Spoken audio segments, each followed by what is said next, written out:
We are Monday the 14th. Excuse me. Here's our handle lock scenario. Just patience and cutting, grinding where we need.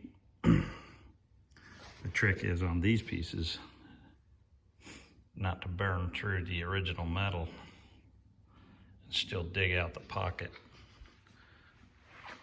It's supposed to look like this. See that little angle there?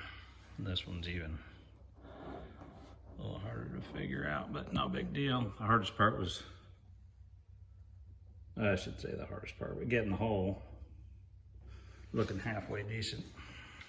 So I'm getting ready to do the other hole on this one.